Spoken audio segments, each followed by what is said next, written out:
Welcome to the fourth episode of In Kap We Trust here with the Always Next Year podcast. This fourth episode is going to air the same night as our Part 1 and Part 2 third episode, which were reactions to the Bryce Harper signing that happened today. This day will probably be the best day of my existence. As I said in those earlier podcasts, marriage, kids, future careers, this is going to top it. So this fourth segment is going to be a mailbag segment. I told everyone earlier in the day, prior to Bryce Harper signing, that I would get to the mailbag questions for the Philadelphia Phillies. Last week I handled a 76ers and a Flyers mailbag segment and did not handle the Philadelphia Phillies, so I said that I would get in on some of those questions. We had more questions come in after the Bryce Harper signing, so I'm going to do a handful from prior to that news happening and then a handful after. So without any further ado to those questions, let's get started. So first section is going to be questions prior to the Bryce Harper signing. This is from Alec. With Caesar out, what percentage would you set Scott Kingery? Alec, you got to work on grammar, bro. What percentage would I set that Scott Kingery will win the starting second baseman job out of spring training? Anyone who listens to the show, anyone who knows me knows that I am very pro Scott Kingery. But that being said, this year feels very much so like another year of utility Scott. You're going to see him at third base. I think that he'll spell Gene Segura occasionally at short. It would not shock me that you see him in the outfield a little bit this year. And then certainly some time at his natural position at second. But I think that to carry the bulk of the starts at second base this year, it's just out of the question, in my opinion. Depending on the severity of Cesar's injury, those type of injuries can kind of linger a little bit. So, anything lower body, tends to have a little bit of a lasting effect. So that could take a bit. So maybe Cesar is the opening day second baseman, but I gotta feel that that it's going to be Cesar for the most part this year. From Sue Ellen, Suzanne. It's amazing that you go by three names. If the Phillies do not get Harper, would you personally consider this offseason a fail? So I'm going to answer this as if I am not currently aware that we did sign Bryce Harper. So take this back all the way in the way back machine to 7 hours ago when Bryce Harper was not a Philadelphia Philly. This offseason absolutely was not a failure prior to the Bryce Harper signing. When you look at it, we bolstered the pen, which is something that, if you're a Philadelphia Phillies fan, you understand the way that Gabe Kapler and his management staff like to sit there and utilize all of their pitching tools and the importance that they stress on matchups, on whether it be planning a few days ahead, whether it be in-game real-time reactions. Gabe certainly likes to use the pen. So I think that's something that that isn't overly talked about because it's not sexy. Bullpen pitching is not exactly sexy, but that's huge. Then you add a guy who's going to hit 300, flirt around that line, steal you some bags, play significantly better defense than what we received last year at the shortstop position in Gene Segura. That's huge. Andrew McCutchen, 6 years removed from an NL MVP. I can't remember the year offhand now. 7 years removed. There we go. I think he's got a lot left in the tank. He signed a high dollar contract for the 3 years, but I think Citizens Bank Park is going to re-energize him. Then you sign for the best catcher in the game. I fail to see how prior to the Bryce Harper signing, anyone could look at that and say, this has been a complete failure. That being said, had they not come away with Bryce, after not coming away with Manny, after coming into the offseason with the deepest pockets, advertising yourself as the money bag team, it would have been tough to swallow. But I think that again, not signing Bryce, or prior to today, having not signed Bryce at that point, I think it would have taken a little bit of time, but eventually the fan base would have come to an agreement and knowledge that, you know what, this is a pretty damn good offseason when you can add the pieces that you added, and especially for adding it for what you added it. Klentak did a great job. From Kristen, who is the most overrated Philly currently? My co-host, Elle, would love me to say Scott Kingery. I do not believe that is the case.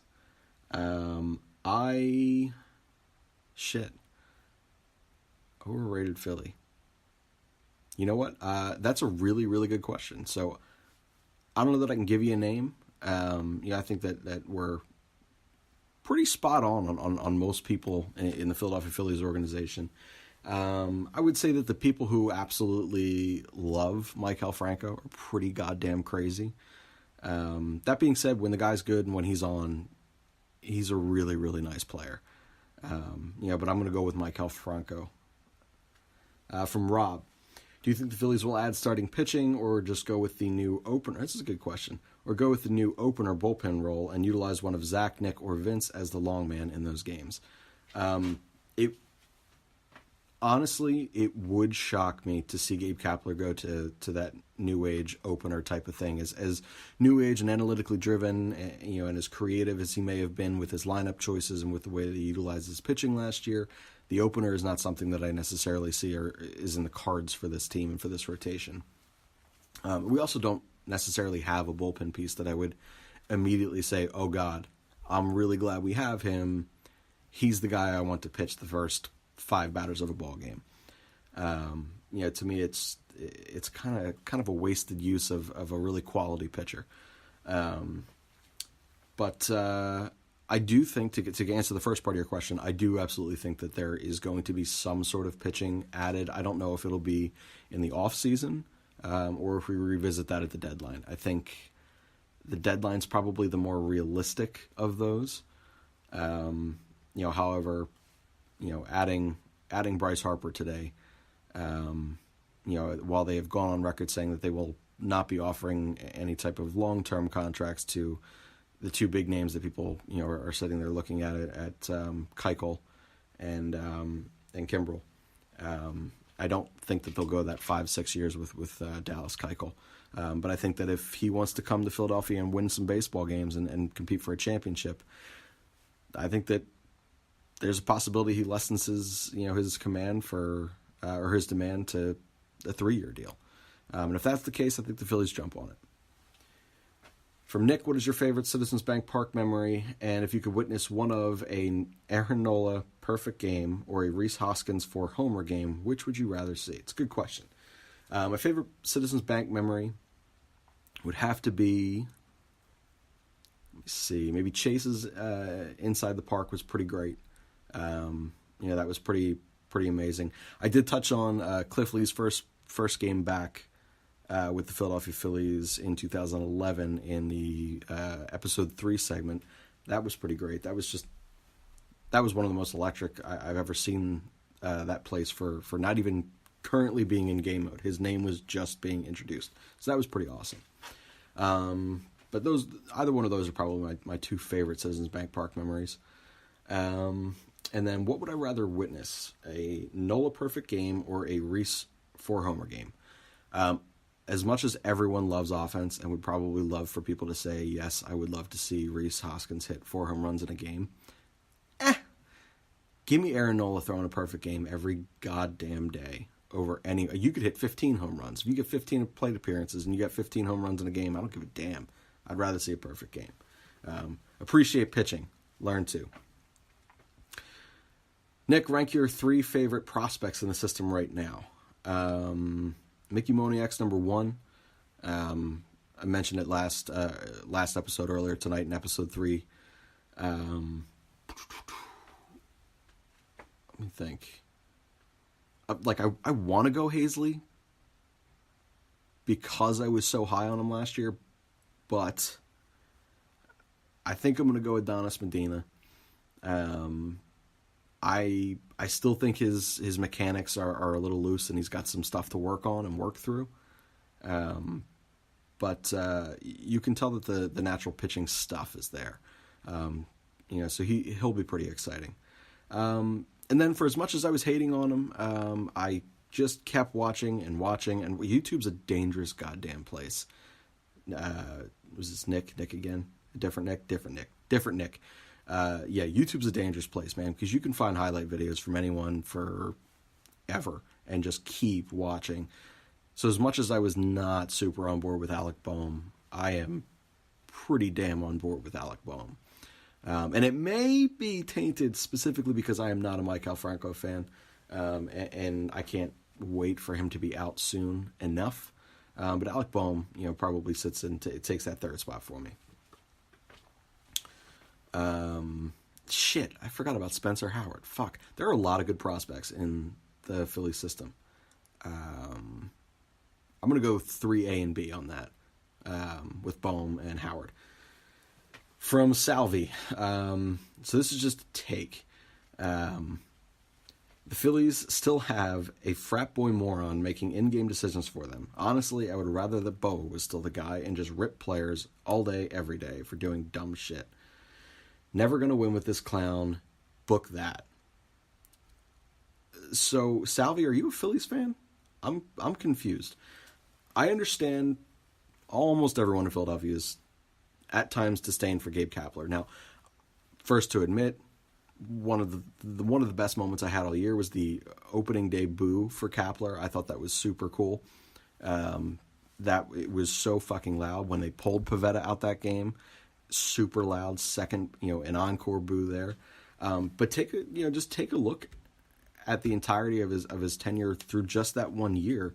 He made so much growth in the way that he handled media and the way that he handled his guys. He acknowledged some of the pitching changes and things that he had done, and he made adjustments. So I really genuinely don't believe that anyone has anything to worry with Kapler. It took me 5.5 weeks to come along on Cap last year before I was like, you know what, this is the right guy. And if it took me, one of the most stubborn humans I know, to 5.5 weeks to sit there and come around on him, I think you can too. So, Salvi, if you are a Phillies fan, book this. Cap will at some point during his Phillies tenure win Manager of the Year, and he will go down as one of the more loved Philadelphia Phillies managers in the history of this organization. I love the name, dude. Philly owns Minnesota. We do. It's great. What is the first thing you will do? What is the first thing you will do if and when Bryce Harper signs? So, I included this one in here specifically because it happened today and I dug it. So, without knowing when this news was going to drop, there's no way to actually prepare for it. Like, you sit there and I'm probably going to freak right the hell out.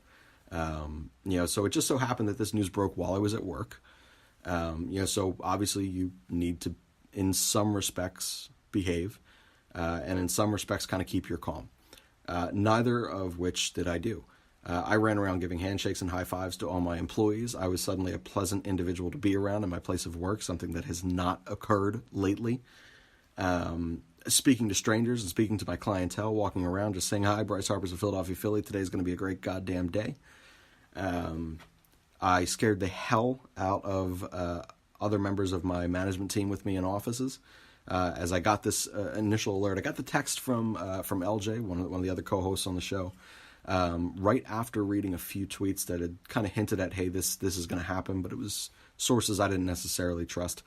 Then the sources started flowing in, the news started coming through, and it was go time, man. So, I ran around a lot.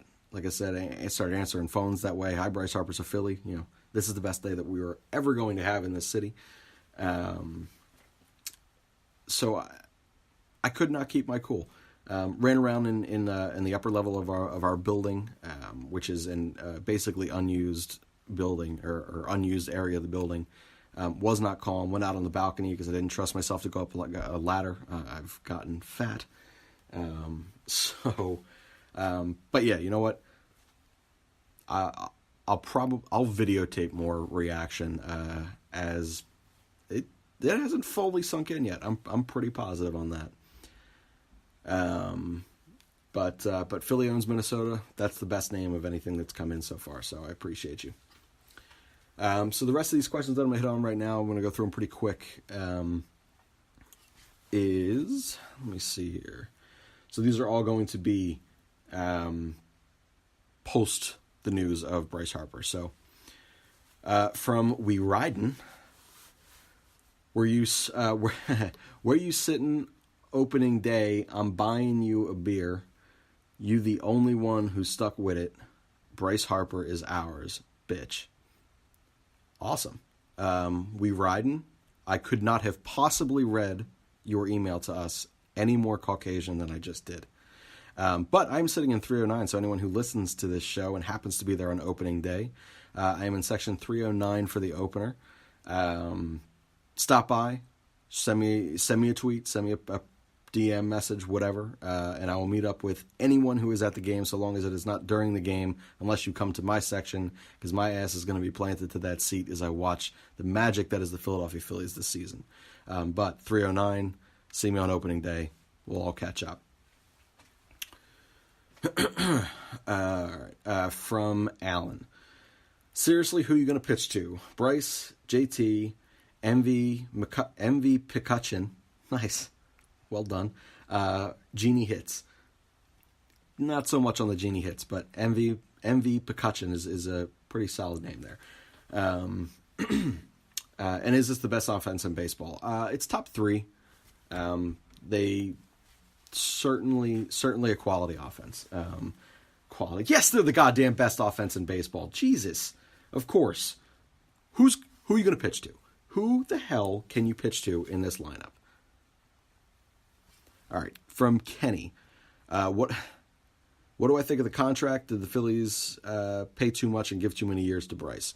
So I know $330 million seems like an ass load of money, but it's $330 million over the course of that 13 years. The fact that there's no opt-out clause is amazing. I absolutely love it. I don't 100% know if this is kind of a PR move as the roller coaster ride of this offseason went through.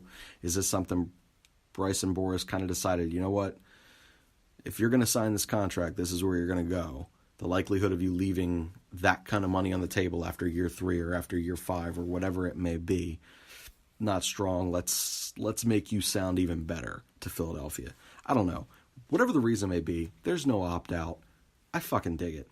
And at $25 million a year, essentially, is what this is going to be. It's $30 million the first year, 26 the next, however many in the last 3 years of the contract are $22 million. You're fucking kidding me. We're going to have potentially a top 3 to 5 player in baseball for $25 million a year on average for 13 fucking years. There's money left over for Trout. There's money left over for pitching. Do whatever you want. This is a great goddamn deal. I love the Philadelphia Phillies today and every day.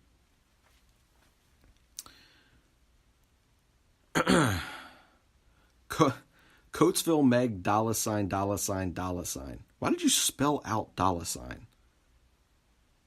Well, Coatesville. Well, Coatesville. You stayed strong on the Harper faith the whole 118 days. If you could rant off in 60 seconds or less to the people who doubted it, what would you say? Please, spare no anger or sarcasm. It's my favorite. First of all, Coatesville Meg $$. I feel as though I need to remove the judgment for you real quick because you appreciate my sarcasm and anger. But what I would say is show up to the ballpark. Just appreciate the goddamn Philadelphia Phillies. Just appreciate it. But seriously, if I read a tweet from you and you come over and you introduce yourself to me and I remember your Twitter handle and name or remember your photograph or anything that you put through onto our account, and I know that you were one of the ones who gave the fuck up throughout this roller coaster ride, who doubted this entire process, I swear to fuck, I'll still shake your hand, but I'll be pissed the hell off that you are how you are, and I'll probably call you out on it during the entirety of our conversation when we meet in person. So, buckle up. I'm probably going to be rude as fuck. From Phillies fan 88. I'll kind of answer this. How does the Harper contract help or hurt the chances of bringing Trout home? He's the far better player. I'm not upset that we signed Harper. I'm just not a huge fan, but I'm concerned that it will make Mike Trout never want to come to Philly. First of all, what the fuck does Bryce Harper being here have anything to do with Trout wanting or not wanting to come to Philadelphia?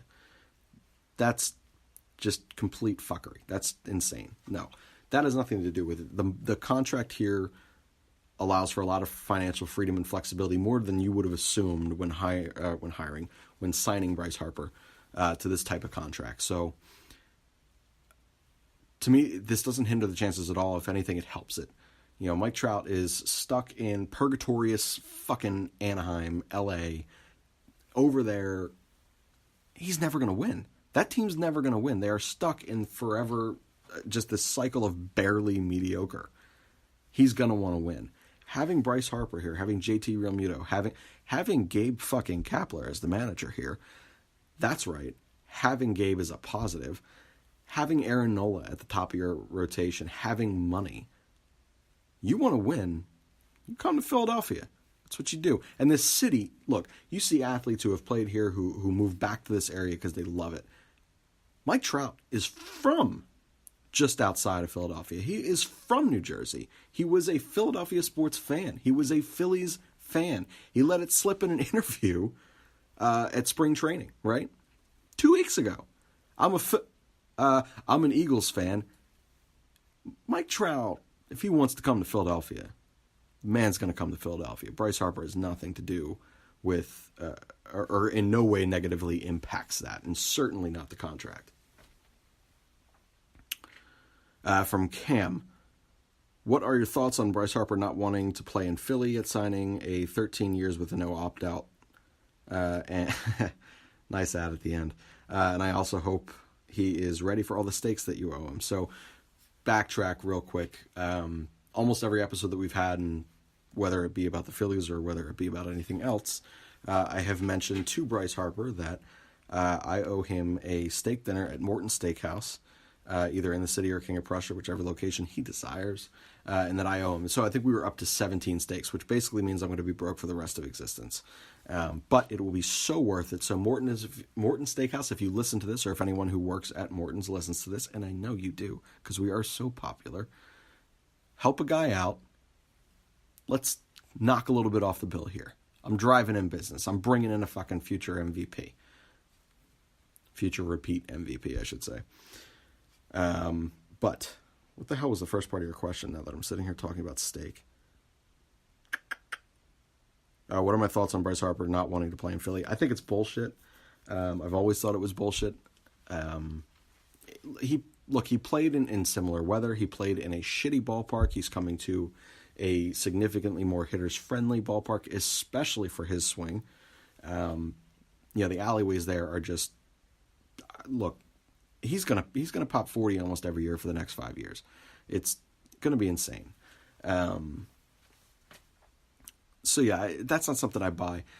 And if anything, what I've said about Harper all along is that he has aspirations beyond just money, certainly, beyond just winning for the sake of winning. He wants to be the face of baseball for fucking ever. Doing what he did, signing this type of contract, allowing the financial flexibility and freedom for this organization to continue to bring people in, to bank on himself to be a strong enough name and desire to bring in free agents every single offseason to make this team consistently competitive for the duration of his 13 years. He wants to win and win and win and win and win, and he wants to be fucking great. And the place that allows him to do this the most is Philadelphia. So I do not for 1 second buy that he did not want to come here. And he certainly would not have signed 13 years in the duration of his career to come to Philadelphia if it is not where he wanted to be. All right, this is my favorite. This is from Allison. This is in regards to the tweet that I posted earlier. Were you really naked when you sent that tweet? Also describe your immediate reaction to the signing, because I bet it was super amusing. So I'm not going to go through the whole reaction again. I think I said it on each of the first segments, or each of the segments part 1 and part 2 of episode 3 of In Kap We Trust, and I did go over it earlier. But again, I will eventually post a video, of some sort, I'm sure. And no, I was not really naked. This was specifically a marketing thing to try to get people to sit there and grab your attention and respond to the tweet, which it worked apparently well enough for you to message us. Harper and red pins. What do you think the reaction will be on opening day when Dan Baker announces his name for the first time? So there is a YouTube video. I actually just played this for Steph tonight. There's a YouTube video that if you search Cliff Lee comes back to Philadelphia, and it is from, I want to say like section 420-ish, 419, somewhere in there. And it's first of all, it's Wilson Valdez getting introduced, and then like a 7-minute ovation that just got louder and louder the closer that Cliff Lee got from the bullpen to the dugout. That was the loudest I ever saw for any type of introduction at Citizens Bank Park anyway. I think that 10 times that, 20 times that, I don't know. I'm going to fucking cry. That's what's going to happen. Someone's going to be sitting there during the home opener, and they're going to see me in section 309. They're going to announce Bryce Harper's name, and I'm just going to fucking start breaking down. Because this is going to be the best day ever. Bryce Harper is a fucking Philadelphia Philly. Can't say it enough. Final one I'm going to answer here is Philly, Bryce. Cool. What? That's right. What did I give up for Harper Lent? And with what you gave up for Harper Lent, are you more relieved than anything about Bryce finally signing? So for those of you who don't know, Jack Fritz of WIP and of the High Hopes Pod put together he and James Seltzer, the two hosts on High Hopes Pod, put together this thing, Harper Lent, right? What would you give up?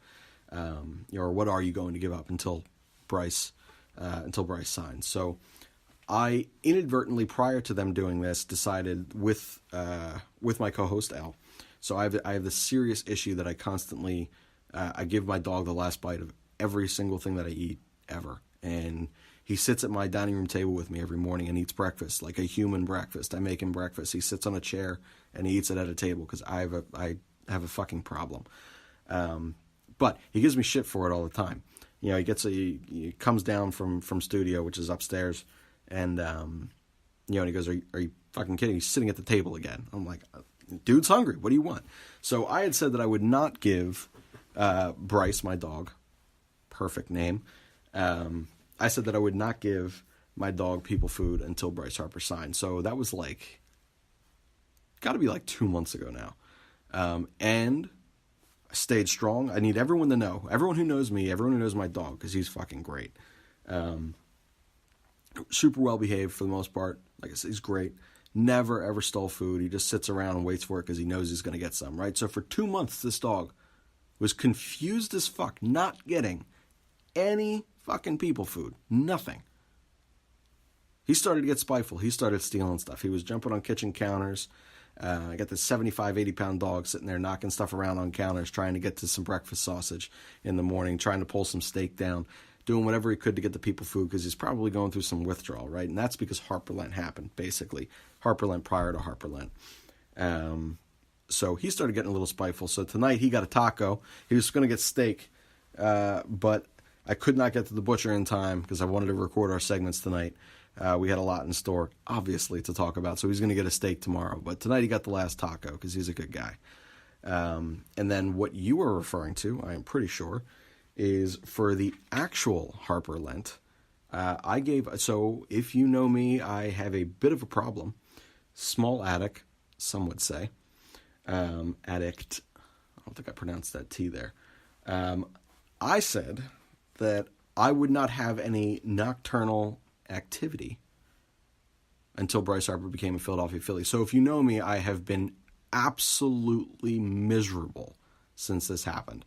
So am I more relieved? I'll let you know after the segment. I can only imagine I certainly will be.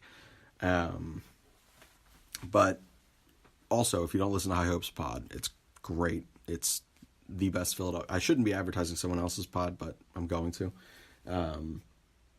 Best Philadelphia Phillies pod that there is.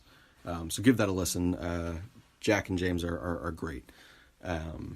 But I have a ton more questions here. If I didn't get to yours, I am going to eventually get it. Most of the other questions I had were spring training questions and prospect questions. And then today it was kind of just repeats of things. So if I didn't read your question, it's just, again, something that a lot of other people asked too. But for those of you who asked additional prospect questions, if you asked additional spring training questions or camp battle questions between Kingery and Franco, that was a popular question that came in. I will eventually get to them. We will be having more regular baseball segments.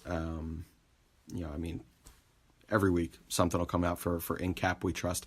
If this is your first time listening to this show and you've listened to the In Kap We Trust segments that we've put out today, be sure to also catch up with some of our other segments. So we have Philadelphia Eagles segment is the Kelly Green Hour.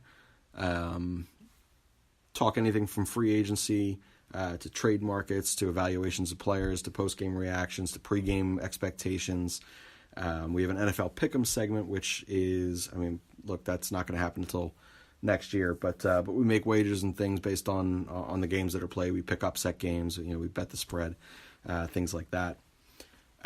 We have a 76er segment in, what the hell is the Sixers segment called? Oh, TJ's One of Us. So if you know if you guys do actually know us, we are, we're short, we're white, and we're unathletic.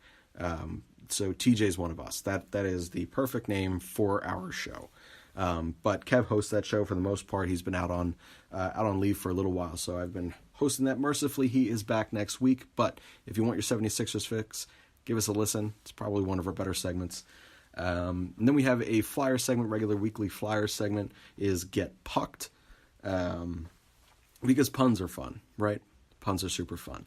But same thing, post-game, pre-game, analysis, trade talk, expectations, evaluations, things of that sort. We also have a couple different segments that, we occasionally roll out when news is kind of slow. We have a sports and film section hosted by Kev. We also have a get to know the team segment. So if you ever want to know questions about us, we've gone through embarrassing experience, jersey collections, favorite sports memories, favorite non-sports memories, our favorite, favorite colors, favorite worst relationships that we've had, worst dates, favorite foods, best restaurants, video games, music, everything.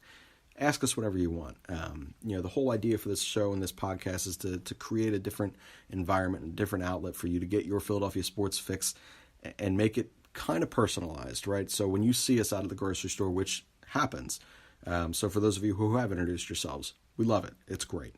But we want this to be more conversational. We want you guys to feel like you're involved in this and you got a voice. So podcasts aren't exactly live. You can't call in, but you certainly can write in as often as you please. And as I said, we will get to as many of your questions and takes as possible each and every week.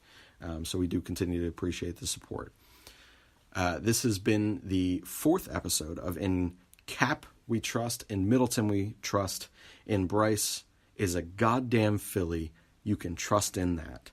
I am Shane of the Always Next Year podcast. I will be back tomorrow, I think. I'm going to release the Flyers and Sixers segments from tonight tomorrow because I have some nocturnal activity to tend to.